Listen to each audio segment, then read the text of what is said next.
মুখ্যমন্ত্ৰীজনে যিটো বক্তব্য ইতিমধ্যে দিছে যে 5 টকা শ্ৰম কৰিলে সেই ৰিক্সাৱালাজনক 4 টকা দিবলৈ কৈছে। যিয়েই নহওক 5 টকা শ্ৰমৰ বিনিময়ত 4 টকা দিয়া কথাষাৰ নীতিবিৰুদ্ধ কথা। সনাতন ধৰ্মই এই ধৰণৰ সিদ্ধান্ত আমাক দিয়া নাই।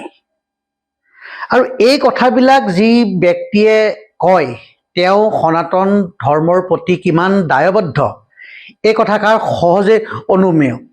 আমি আজি দেখিছোঁ যে সনাতন ধৰ্মৰ যি বিশালতা, ইয়াৰ উদাৰতা আৰু এই বিশালতা ইয়াৰ মহানতাৰ বাবে আজিও পাশ্চাত্যৰ পৰা বাহিৰৰ পৰা বহু ব্যক্তি এই ধৰ্মত এই সনাতন ইয়াৰ সভ্যতাত ইয়াৰ আদৰ্শত অৱগাহন কৰিবলৈ বিচাৰে। কিন্তু তেনেকুৱা অৱস্থাত এই ধৰণৰ বক্তব্যই যদি এখন সমাজ পৰিচালিত কৰিবলৈ বিচাৰে, ইমান টুলুঙা ইমান দায়িত্বহীন মন্তব্যই যদি এখন সমাজ নতুন সমাজ তেখেত গঢ়িবলৈ বিচাৰে, এই হিন্দু সমাজখনক কিন্তু ইয়াৰ যিটো সুনাম এই সুনাম কিন্তু একেবাৰে ম্লান পৰি যাব। আমি দেখিছোঁ যে মুখ্যমন্ত্ৰীজনে কেৱল এই ধৰণৰ বক্তব্য টুলুঙা বক্তব্য কৰিছে কেৱল তেখেতৰ ৰাজনৈতিক বৈতৰণি পাৰ কৰিবৰ বাবে।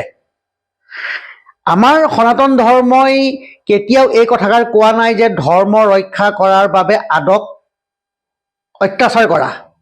এই কথাষাৰ সনাতন ধৰ্মৰ সিদ্ধান্ত নহয়। আৰু সেই মুখ্যমন্ত্ৰীজনে এই ধৰণৰ সিদ্ধান্ত দি এই সনাতন ধৰ্মক তেখেতে বিশ্বৰ ওচৰত লজ্জিত কৰিব বিচাৰিছে নে কি কৰিব বিচাৰিছে? সেইকাৰণে কওঁ যে মই বাৰ বাৰ কৈছোঁ যে সনাতন ধৰ্মই এই কথাষাৰ কেতিয়াও কোৱা নাই যে স্বধৰ্ম ৰক্ষাৰ বাবে আনক অত্যাচাৰ কৰা। তেখেতে কেৱল ক্ষমতাৰ বৈতৰণি পাৰ কৰিবৰ বাবে এই ধৰণৰ বক্তব্য কৰি বৃহৎ যিটো আমাৰ হিন্দু সনাতন ধৰ্ম এই সনাতন ধৰ্মটোক হেয় প্ৰতিপন্ন কৰিব বিচাৰিছে।